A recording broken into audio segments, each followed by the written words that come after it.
Oh, hello. I had to put the logo up. The question is, where's the logo? There it is. Here's good. But you can see it better over here. Good noon to you in the East Standard Time zone. Good morning to the West Coast of the North America, I guess. And later. And good late evening to Kathmandu. And good early evening to, I guess, a lot of Western Europe. Anyway, we're going to talk this week a bit as we listen to the smooth sounds of Aiden Taylor music. Our oldest in the house of our 5 kids, which are almost all 5 adults. So he's around for all your music needs, all your audio needs, even video.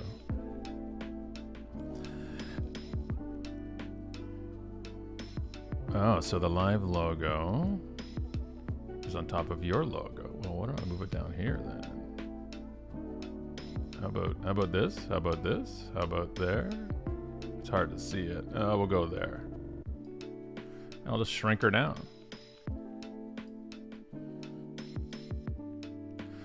All right. Mike Falconer is in the house. Mike, one of the longest and most wonderful supporters of Unmarketing for forever. Thank you always, Mike, for your support and comments and sharing and giving us your social currency to elevate our brand. And it's greatly, greatly appreciated. Mike, Chicago is in the house, and a cheers to you. And Henrik from Latvia is here. All right. We're already bringing in some more of the international world. Good to see Chicago. If you're a Bears fan,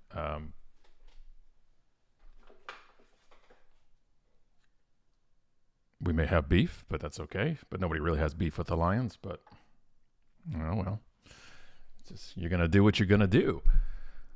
All right. So one of the things about we're gonna go live and talk about this week, and hello to everybody who's watching this on the recording, and hello to everybody who's watching this on the recording while thinking it's actually live. Which is one of the things we can talk about today about video.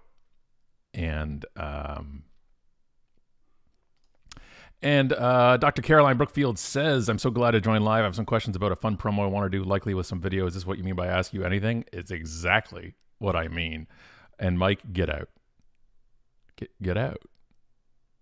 I want to hear from you.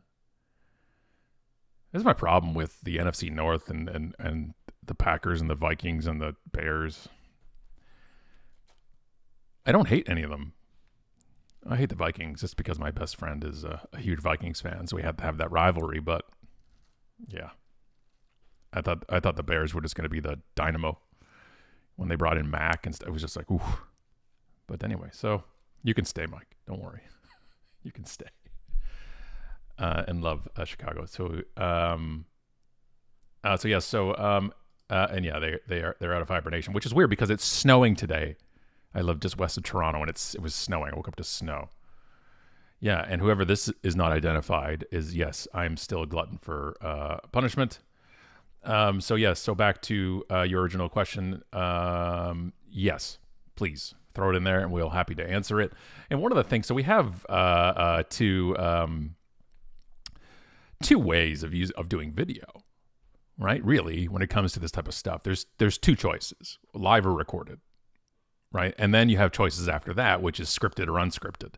But there's different ways, and they come up with different advantages and disadvantages. So one of the advantages is taking advantage of algorithm bias on platforms. So when LinkedIn rolls out LinkedIn live videos, a lot of the times they boost whatever thing they're trying to get out there. So when they started, allowing you to put up photos and tags, they just made that when they want you to do something, they give it a bonus, a benefit, a little bonus push in the algorithm. So like the live, like right now, you may be watching right now because you were told, hey, Scott's going live. I didn't schedule this one. That was out of poor planning on my part, but it's also, I can pretend I'm testing a few things. But you have a choice. You can schedule the live ahead of time. People can click remind me just within LinkedIn, or you can just simply go live. You're very welcome, Emmanuel. And here's the thing, thank you for that. But what one thing people sometimes don't realize when I'm doing these type of videos is you're also being unmarketed too. And we're currently recording a bunch of the here's all of my notes and stuff, and Allison and I are working together on creating the academy. And one of the things we're recording today is about, people say, does unmarketing work? And my only answer in the academy is going to be, you're here. You enrolled in this academy because you are unmarketed too. We will not be advertising the academy.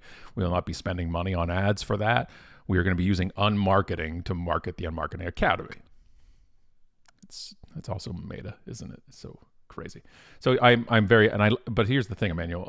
I also love doing this. It also gives me reps. It gives me time in front of the camera. It gives me time with people. Also, I get to interact with people because I have no audience from the stage. And it's one of the things that fills my heart. So this is my way to be able to do that and fill my own cup as well.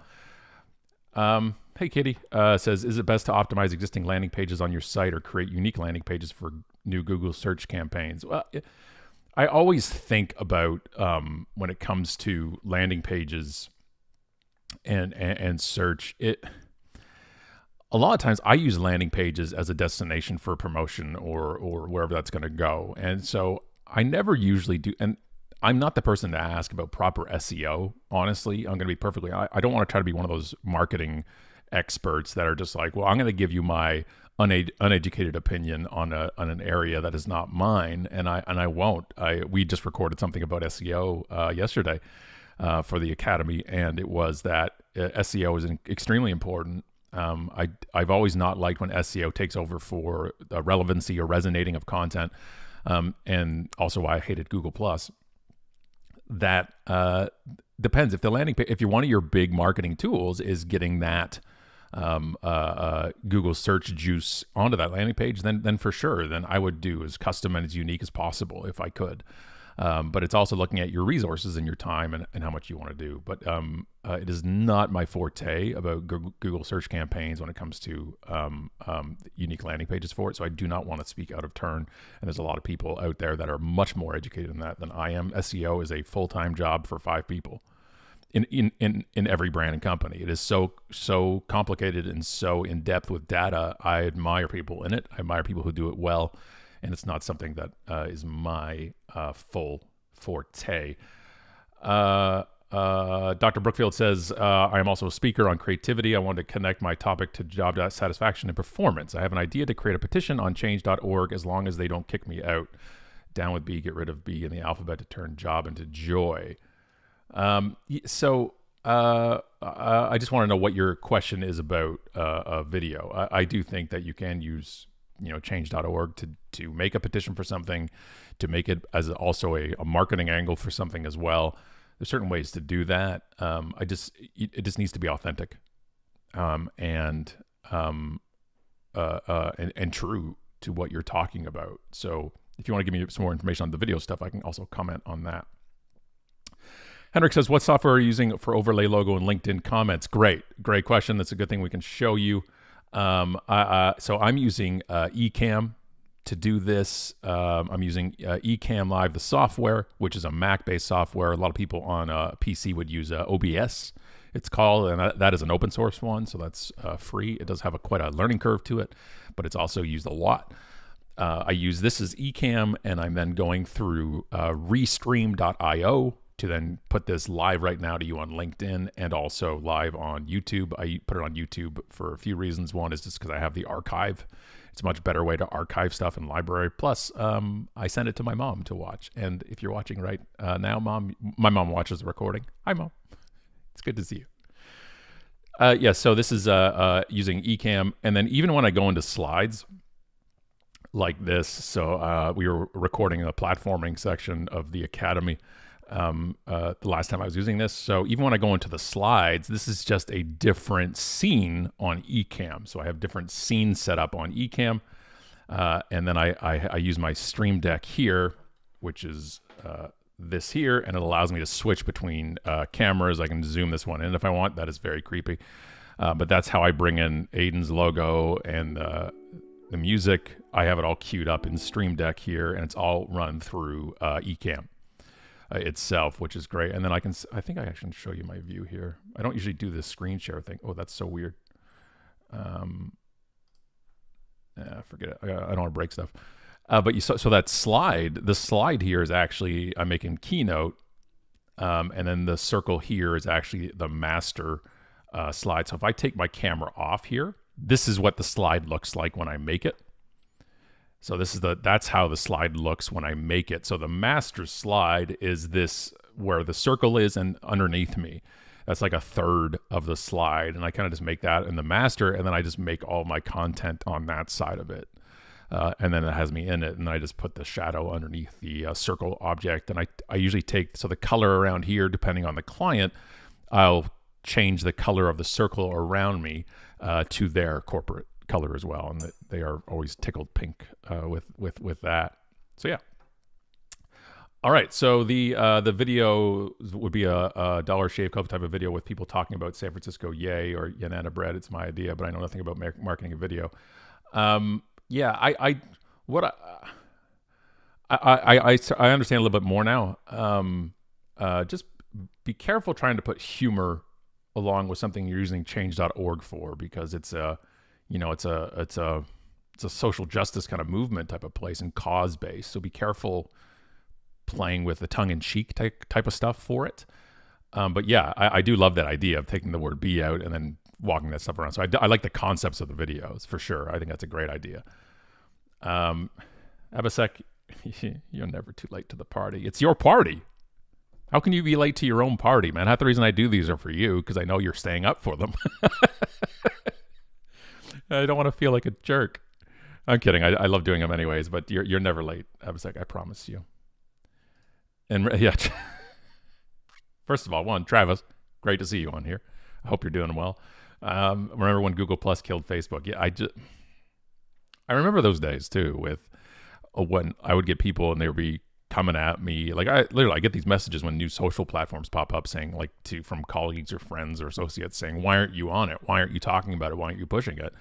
And I'm like, because I don't buy it. I don't see the point. And then I realized some people are doing that because they have bought in and they're promoting it, and they're wanting me to validate as well their thought of it. Not that my thoughts are above them, but as a colleague, they're just like, yeah, I will reinforce what you're thinking. And with Google Plus, I didn't. People were like, well, speaking of SEO, people were like, well, use Google Plus. It's great for SEO. I'm like, it's social networking. It's like going to a networking event and people speak in hashtags. I don't want to do that. It's bad enough already on a lot of sites and a lot of places that are just always just hashtag driven.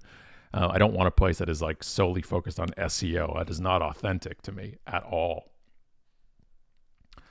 And you're welcome, Katie. That's all I got is what I think in my my honesty. What camera? So to LinkedIn user, what camera? So this is the Canon 70D DSLR. It's probably not the camera I would buy if I was starting doing this. It also has a fancy lens on it that gives this great kind of depth of field thing to it, which I like. I love that look. You know, the bokeh, whatever it's called, the blurry background, and so I use this, and it's a little bit clunky though. You got the way you got to attach it to the recorder. And I'll flip it around for you. You guys can all see my basement.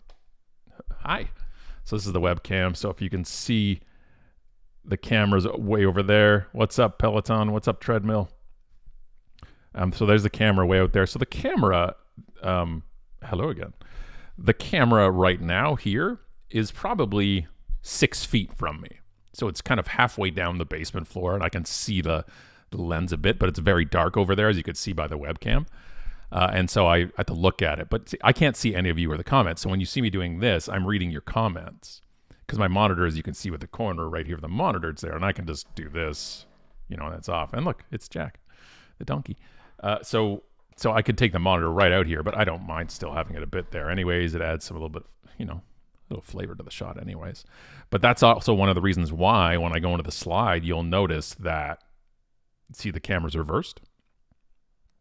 So the camera here is reversed because when I'm doing this and talking about Facebook, Twitter, and LinkedIn, I'm reading the screen.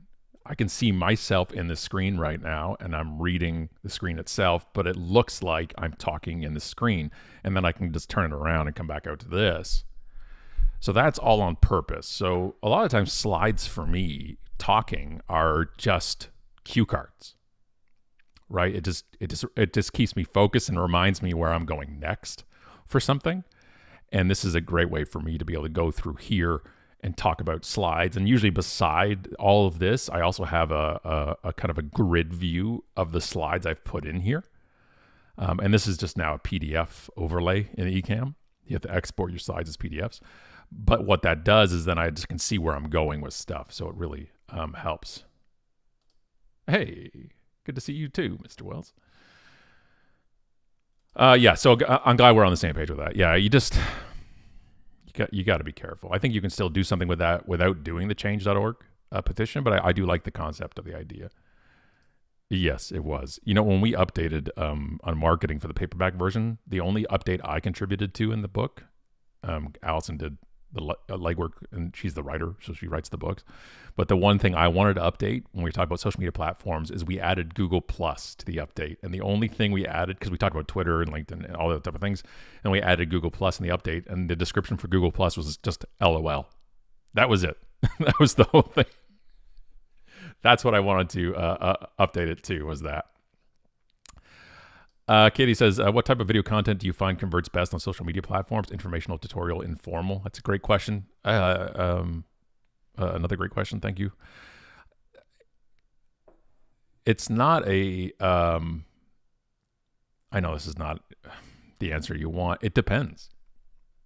It depends on what we're going for, because there's different things that video can do. And I'll give you an example of the video. So I have this millennial rant video I did that went viral, and I talked a lot about it in talks. And when we did Third Circle, if you go back, if you're watching right now, go back to, I think 4 lives ago or something, wherever I'm talking about Third Circle and why things go viral, I talk about the whole thing about my millennials video, where it's a rant on stage. And don't worry, millennials watching right now. I actually fool the whole audience and flip it on them halfway through, because I'm actually on the millennial side.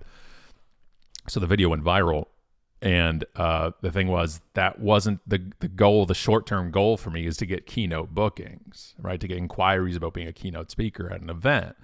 But the funny thing is, I was talking to somebody a few days ago, we were talking right here, sitting right here talking to them. And he said, I first heard of you because my boss, which is a VP at their company, my boss sent me your millennial rant 5-6 years ago.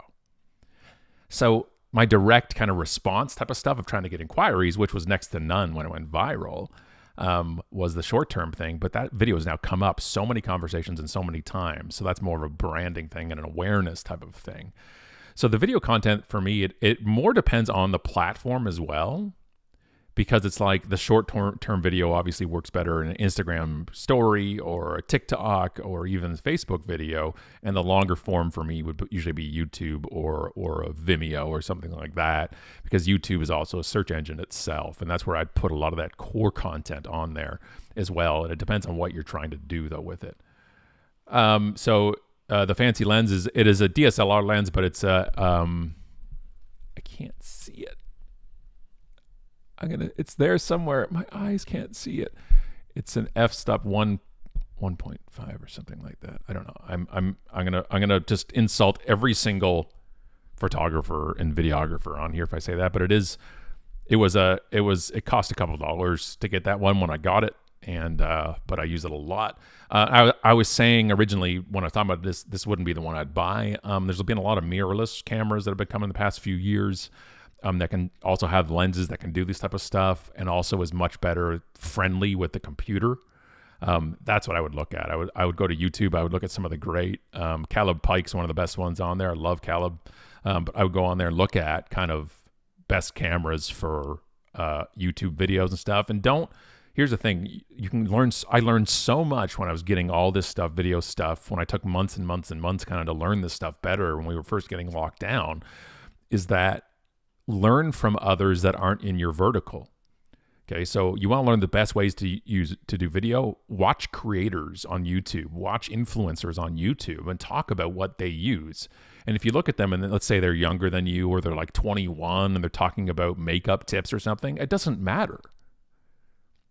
Do you like their lighting? Do you like their camera setup? Do they have a tutorial in there somewhere? Wherever that is, that's what I learned from. I didn't learn from other marketers to do this. I didn't learn from other speakers how to do virtual speaking. I learned more from creators and influencers because those are the people that have been doing this every single day and learning and making those mistakes. And I want to learn from those. Paula, is it me or you keep changing the artwork and photos on your back wall? No, these are mostly the same. That's the Jackass Whisperer poster here. I can do it without the blurry background. So we have the Jackass Whisperer poster. Underneath that one is the first tweet I ever sent to Allison, and then that is that is a word cloud of my most used words for my first 25,000 tweets.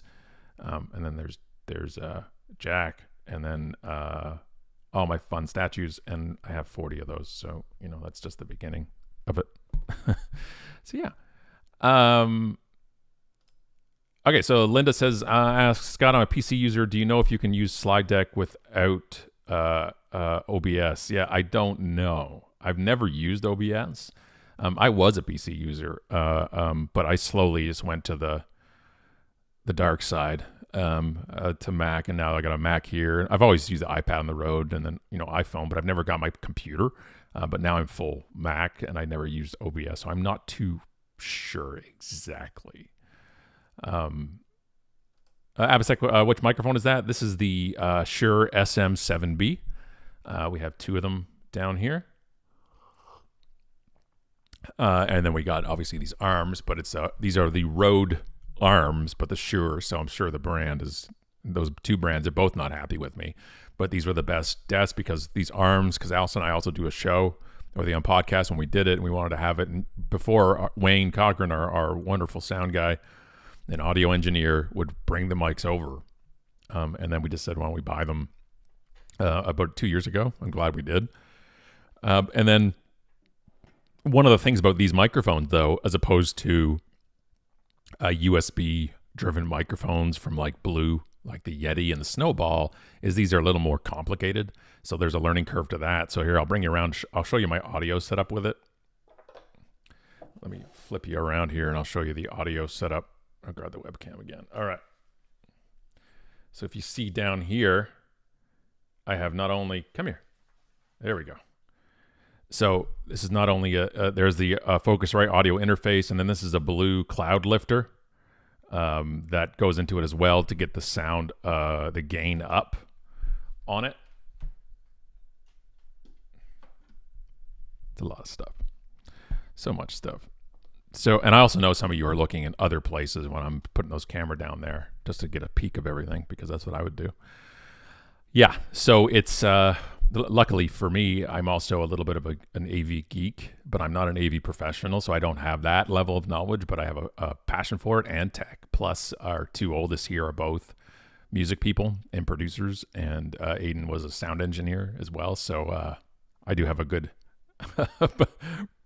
reference point if I need help with stuff, which has been also very helpful. But it's been a huge curve with learning all these type of things, but you've got to know it. You can't go out and sell, like I can't sell a virtual keynote for an event if I don't know everything about this stuff, because there is no PSAV person here that I can just say, hey, can you come help me please? Is something wrong?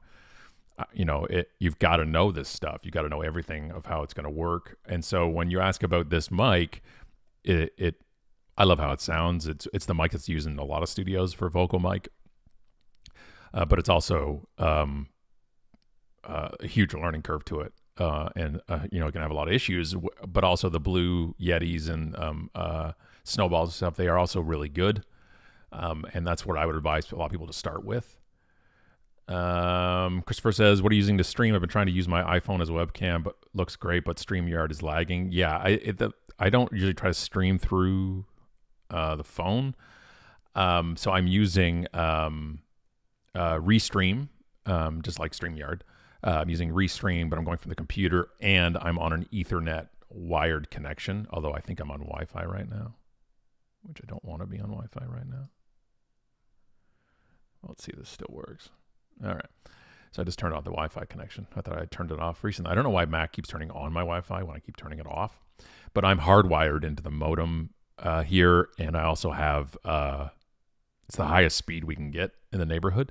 So that's one of the big parts. And if I'm doing a webinar as well, we turn the Wi-Fi off in the house because a lot of things can contribute to lag. The more things you're connecting things to stuff, the more lag can be. The server can have lag. The viewer can have lag. There's a lot of things that can come up with that. Dr. Brookfield says, Linda, I've been using which has a Windows beta, seems to be working. Is Ecamm only Mac? Yeah, so Ecamm is only Mac, and is one of the new softwares out there, so you can check that one out. That looks pretty decent from the feedback I've gotten. Paula asks, do you think there needs to be a time limit to videos? I now use Subtitled to have subtitles on all my videos, and I'm using TikTok now to create them. Lord help me, but should I also be keeping them under a time limit? Okay, so videos should be as long as it takes to get the point across and resonate, and no more, no less. The only rule of time is usually the platform's time. So TikTok is this long, Instagram is this long, Instagram stories or Instagram IGTV are this long. And it really is, what are you trying to do? What are you trying to say? What are you trying to get out there? And people are like, well, there's no appetite for videos longer than a minute. Well, yes, there is. Of course there is. Is it compelling? There's just no appetite for something that isn't resonating, or that's like a clickbait. It's not what you thought it was. We do have appetite. We do watch things that resonate. We go over a minute for stuff we like. We know the proof. We've seen it. People watch these things if they're compelling. So you can put it to yourself and say, hey, can I challenge myself? So if you know you're like me and you kind of ramble, as I do right now, then sometimes you want to challenge yourself. As we're filming these videos for the Unacademy, for the I'm trying to keep myself as tight as possible in a lot of things because I can ramble and I can go off on these tangents. So sometimes it's an exercise for me to say, can I keep it under this much time? So it's more of where your preference is. So you could try either. You could do, and what I would do, Paula, if you've got a video that maybe is 10 minutes or 30 minutes, whatever that is, can you pull out a few 1-minute clips from it as kind of teaser ones and then link to the longer version if they like it? It all depends on who you're sending it to. So if I'm sending it to the newsletter or people who know me, I might send a bit of a longer video. But if I'm trying to put something out there to build more brand awareness for marketing, then I might make that a clip or a teaser or a shorter one like that to then bring them down closer to my content and go to longer content. But some of my most watched videos are the ones that are an hour. They're talks usually, and the drop-off isn't like after a minute. The drop-off's after 40 minutes or 30 minutes. So there is something out there for that. Brent says, Canon M50 is a great camera for a good price. Thank you for the recommendation. Dr. Brookfield says, I have a 6D and use my regular lens, but I have a very narrow focus range. I don't want to buy another camera yet. Yep, good point. What lights am I using? Henrik asks. Okay, so let me just throw this around here again. I'll give you the webcam. So we got two LED panel lights over me here right now. The amount of effort it takes to make it look like you took no effort is incredible. And then I have the lamp right here. That's just off camera there. So I have a little lamp there for some background feel to it. And that's usually the lamp I have on if I'm working down here. I don't usually have these lights on. These lights were a gift from my good friend, Mitch Joel. Thank you, Mitch, for that. And yeah, and they have a remote, but I haven't coordinated both of them yet, so I don't really know. But this is and also I'm using what's called a LUT. Okay, so it's a lookup table is what it's short for, but it's a LUT, so it gives this color feel. And I'll show you right now as you're watching. I'm going to change it. Okay, so this is this is how it would look right now if I took the LUT off, and this is what I have it at. It's just the kind of the feel that we go for, kind of that warm kind of tone to it. Now this is the LUT at 25%. and I'll put it up to 100. Oh, that's something. And this is called Moonrise Kingdom. And then I'll put it back down to 25. So that's what I do with it. So Ecamm lets me use a LUT, and you can use a LUT in a lot of video, not most, I don't know, but a lot of them. And you can just go look at it. You can go find lookup tables. You just search for LUTs, L-U-T, and then you can use it for different things. So I've settled kind of on Moonrise. I used to use a Mad Max one as well. I learned a lot about these things too, actually through TikTok. Just kind of going through a lot of videographers stuff too. I found TikTok was a great resource for the time I was using it for a lot of good marketing tools and tips, because they have to be short and they usually give some a lot of great resources. All right. So have you updated your setup purchase list? No, I have not yet. But the only thing that's changed are these lights. Tim notices. Shout out to Wayne. Tim, also a very long time supporter on marketing. Always appreciate you. Owen says, really appreciate you doing this, Scott. Thank you. Oh, thank you for saying that. I appreciate it. Also, your profile photo looks killer. Great lighting on that, by the way. It really stands out. And thank you, random LinkedIn user. I appreciate you being on here, and you're welcome. I love doing this, and we're doing a lot of this to get the reps out as we build the Unmarketing Academy, and so we're going to be some pretty cool stuff on it. We're having some fun already just recording it. It's also why I'm wearing this collared shirt. You know, as Doc Holliday said, my hypocrisy only goes so far. But this is my speaking shirt, and so as we're filming segments of the university of the Unmarketing Academy, I had to look consistent. So, and this hair is hard to control sometimes. Like, look at this stuff. It's pretty hard. So I want to keep it consistent here. And I also have 7 of these shirts. These are the James Purse black polo shirts, and I wear them on stage. So we try to keep it consistent also for the Academy, so I can record them at any time. But it's important, even though there's a little bit of natural light in here, but even that, I actually kind of cut down. So I block it in because it's not controllable. And I do keep a little bit, and I should block it all off, but this is also still our basement. And you don't want to make it down like just everything is sealed off. Even a little natural light is nice. But you want to make the videos consistent. So that's why I wear this shirt and I'll do the videos. Now I wear this shirt originally for speaking because it's black. I used to wear a black t-shirt. And the reason I wear black is not for any brand reason except that it doesn't show sweat. I sweat a lot. It's one of my things in my DNA and my genes, along with this widow's peak hairline. It's just a fact of what I do. And I'm also really energetic on stage. And so then it gets that going too. So the black doesn't show the sweat as much. And also I like the way it looks, as totally authentic as I can possibly be. But I used to not wear the collar, and then I would just be the sound person's nightmare, because where do you clip a mic on a t-shirt? It's really hard. So I started wearing these, and also it upped the fancy a bit, but this is about as far as I go. Yeah. Oh, and so I actually have, if you search on YouTube, or if you go to unmarketing.com. Why am I sending people to YouTube? If you go to the site, if you go to unmarketing.com and go to unlearn, or just the bottom of the front page, there'll be a thing right near the top. It'll say lights, camera in action. And that's a video of me talking about all this stuff. But I believe on the page itself, and then also if you just watch it on the YouTube channel, there's a link to all the gear. And I walk that through all the way through there. Andrea, cheers to your Jackass co-captain in the background. Great mascot, an awesome book. Thank you so much. Thank you. So yeah, it's, I've always loved video, and let's talk about live for a second versus recorded. Thank you all for your questions so far. They're really appreciated, and they actually really help us as well building this academy, because we see where the curiosity lies, and where because one of the problems that especially I have is I have a thing about its assumption of knowledge. That sounds like a jackass thing to say. I don't mean that. I mean that when I'm talking about something, like I was working on something about affiliates, and I didn't realize that everybody know about what affiliate marketing is, and I realized not everybody does. But I come from that background. Part of my background is that, and so it's just like, oh, should I break that down as well? So, and that's also happened with the first book on marketing that Allison, the reason why it turned into what it was is she got me to, kind of hash out topics I was assuming that they were just already known in the way that I wanted them to be known in. So that was a big deal. And you're very welcome, Linda. So the difference between live and recorded, though, this is a big thing. Well, should you go live? Will you go live? Well, first off, if you're willing to go live, that's a big thing because most people aren't. This is intimidating as hell for most people. I don't have that in my brain. It's not a skill. It's just I just don't have that nerves of doing this type of stuff.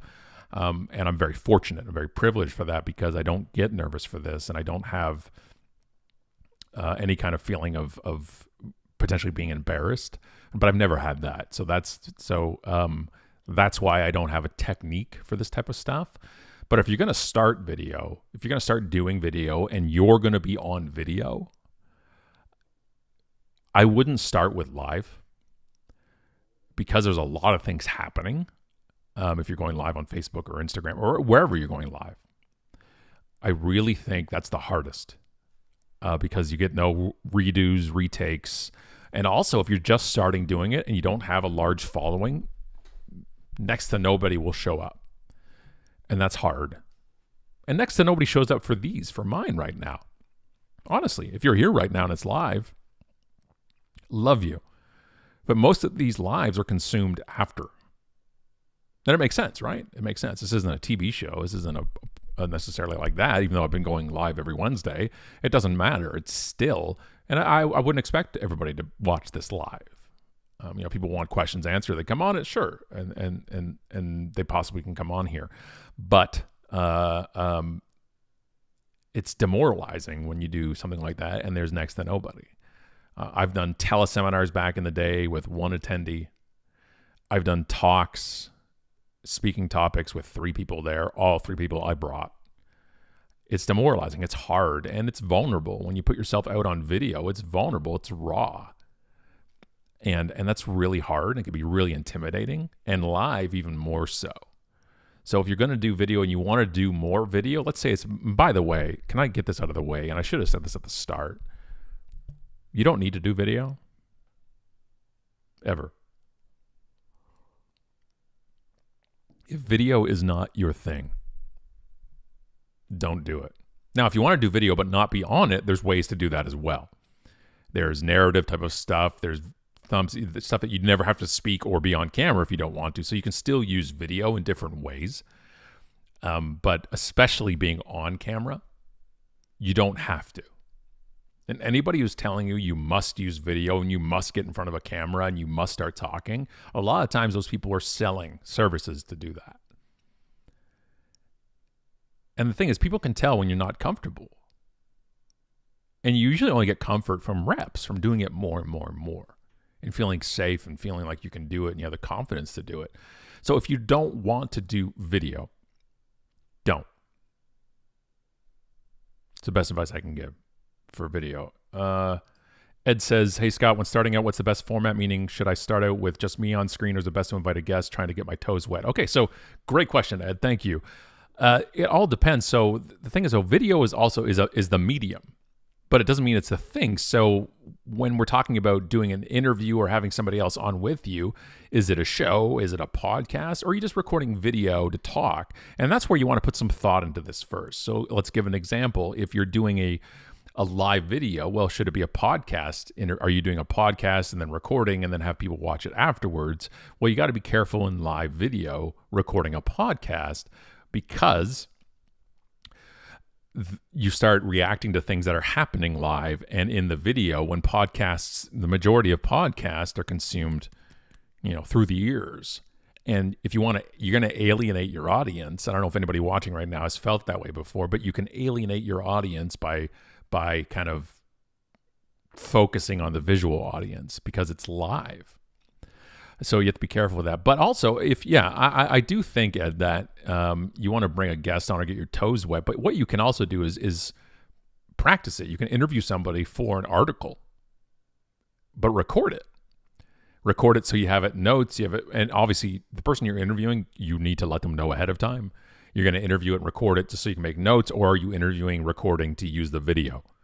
You always you don't want to surprise somebody when a couple weeks later they see them on video and they never told you were going to use it.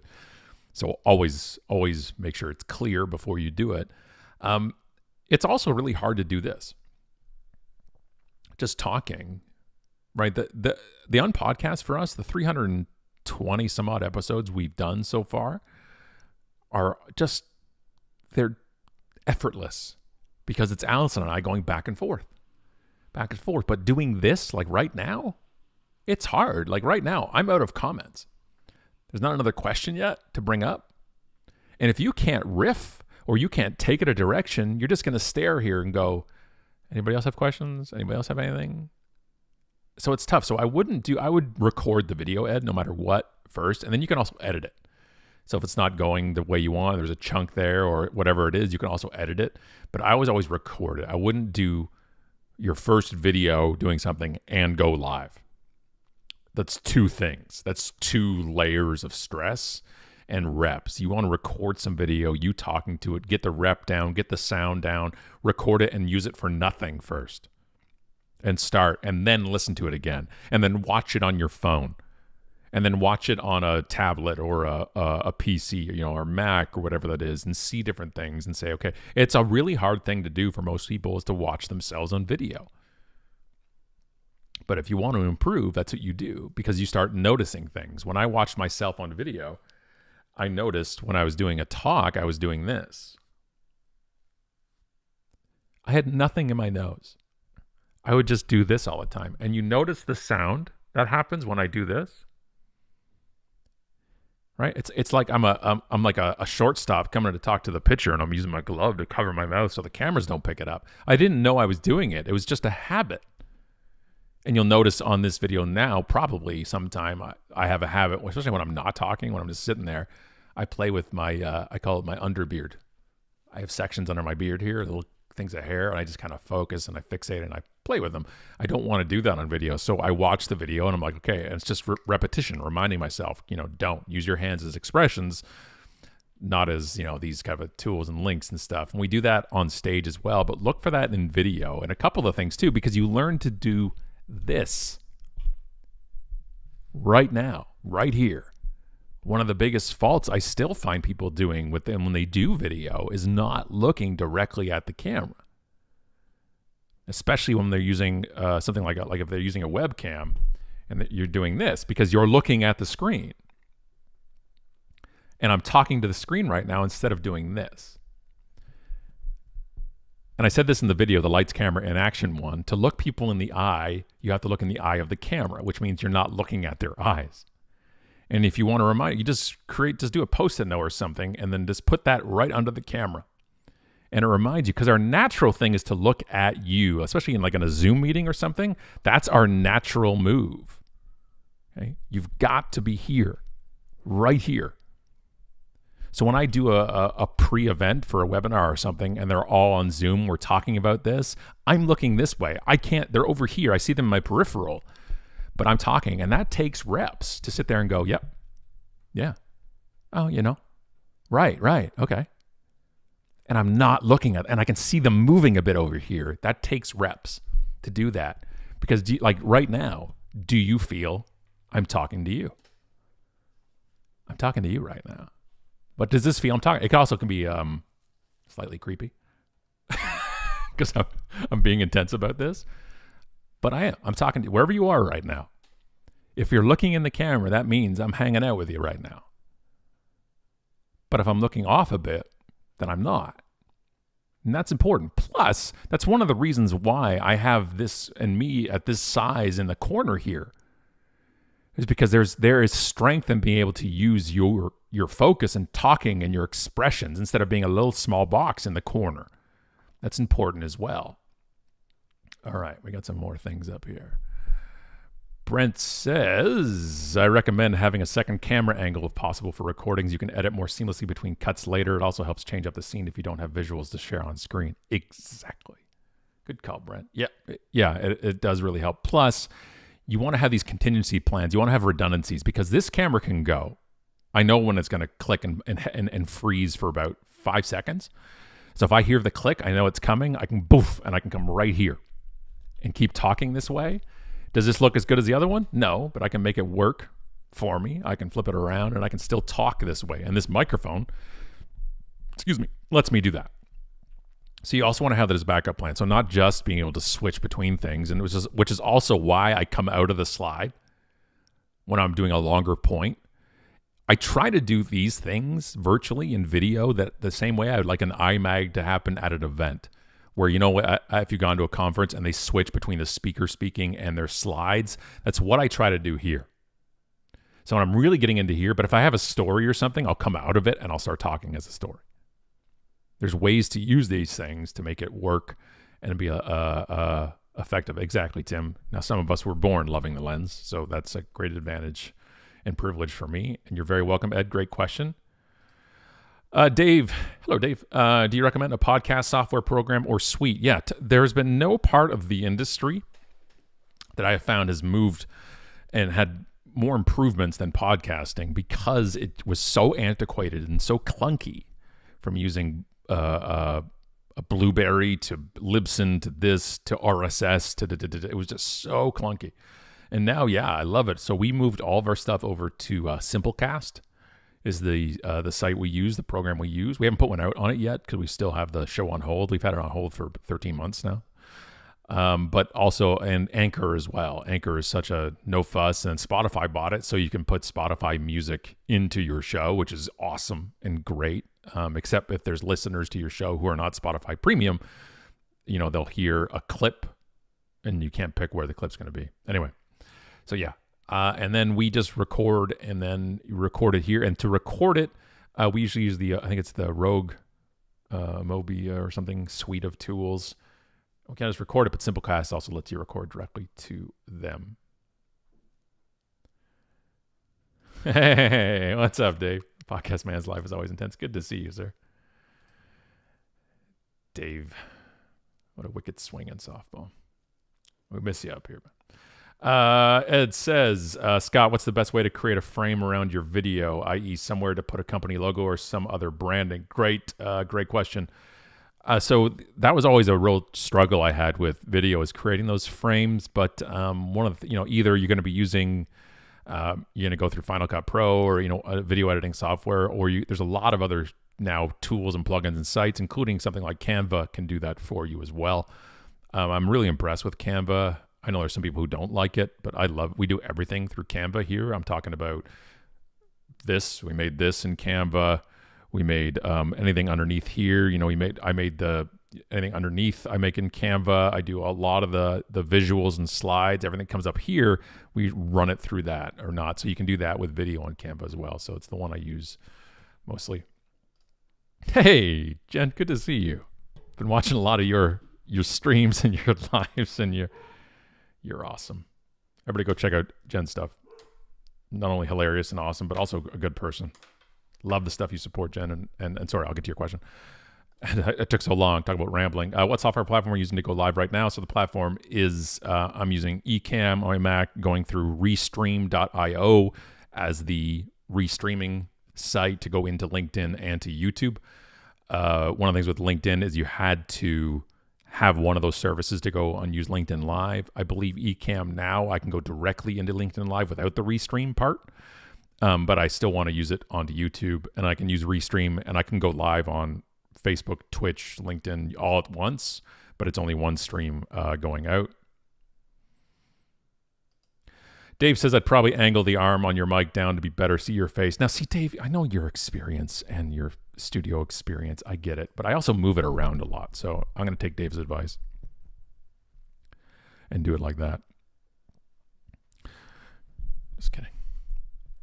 So this is, so that's the thing with this type of video is you've got to be as familiar with it as you possibly can with everything else you do, because this stuff isn't going away. Obviously we want less Zooms, less everything else as the world starts opening back up, but this is always going to be a real important skill to have as well. Jonathan says streamelements.com is also nice if you're going to stream on YouTube or Facebook. It's basically OBS, but with the quality of life improvements to help with frames and chat. Thank you, Jonathan. Great tip. So check out streamelements.com. I'm going to put that into my browser right now because I love tools. Streamelements.com. All right. Oh yeah, I've seen it. I did. It was in my history. I've checked that out. Awesome. Great tip. Thank you. I appreciate that. You are very welcome, Jen. Keep doing what you're doing. Yeah. It's good. Oh, it's a fun time. Softball. Slow pitch. Good times. I've never hit a home run in my life. I know, Dave, you've hit many. Never. Not once. I'm the Ichiro of slow pitch. I may win the batting title once in a while, but I'm not there for distance of things. So yeah, so there is really the difference. So when you're went with live recording, and then there's like scripted and unscripted. So when you're looking at recording a video, it's being scripted or unscripted. I don't script most things, but that's just because of how I am and what I do, and I talk out things. I that's how I work them. But you're still planning. So with the Academy, here's kind of planning that we've been doing. So Allison took the lives that we've done in the past few weeks. So we've done like 6 or 7 weeks in a row now. And she took the slides and said, this will be good for this part of the Academy, and put it, and then organized it and just write-ups, and I'll then film it. So we're not taking these lives and then using them in the Academy. These are reps. These are kind of my own way of practicing, or rehearsal, if you will, to do those type of things. So the scripting isn't exactly what I would do as stuff, but that doesn't mean I don't recommend it. There's teleprompter stuff. I have a teleprompter here. We got a teleprompter early on when everything got locked down, because we thought we were going to use that for a lot of the videos. And I actually used that teleprompter for the lights, camera, in action video that we did. And it was good because it kept really focused. It was a really kind of technical video. It was good, but it was a pain to use because I'm not used to using it. But it was good. It's a teleprompter that just goes right in front of the camera. Actually, you know what? I'll just grab it. Whoever's in the room right now, just talk amongst yourselves. The topic is, I don't know, the Lions draft pick this year. I'll be right back.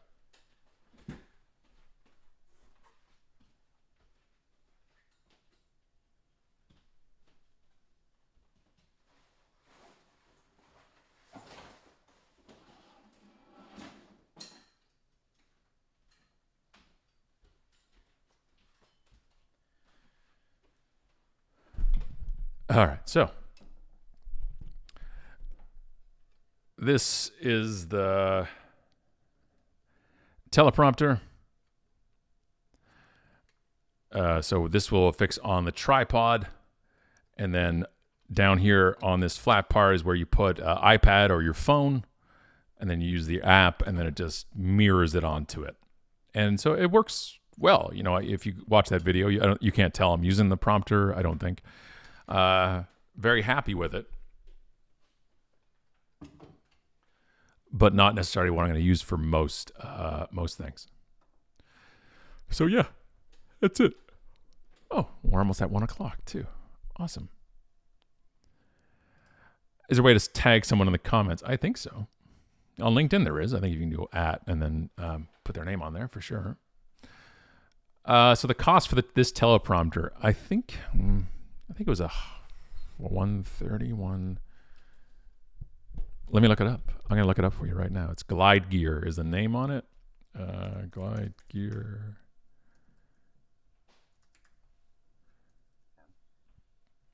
All right, let me see here.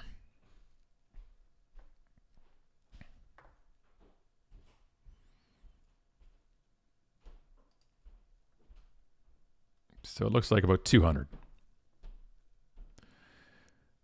$200, I think, or so. So yeah,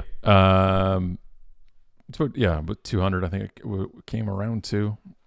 And again, very useful if it helps, and if it's really hard for you and you want to script it. Well, if you script the video, then teleprompting obviously helps if you don't have to memorize it. But one of the things too is you don't have to do it on one take, and if you can start using little cuts or jump cuts or transitions in between it. And I know that was it? I'm trying to see who said it as well. Brent said it here about the second camera angle. That works in with edits and things that, so you don't have to keep doing a whole take. You know, the whole thing you're trying to, if you're trying to do 5 minutes or 10 minutes, you don't want to try to do it in one take because somewhere it's going to trip up probably for you. And that's why it's okay to do multiple when you can edit it in there or have transitions or logical stops in your thing, or you can do the jump cuts. And I use jump cuts, which is kind of that jarring thing where you go from like, you just kind of go from here and it suddenly jumps. Phil DeFranco was one of the original YouTube creators to start using that, but it's really like boom, boom, boom, boom. You don't have to use it excessively like that. You can do moderation of those type of things. Yeah, so awesome, Dave. Yeah, thank you. Please, yeah,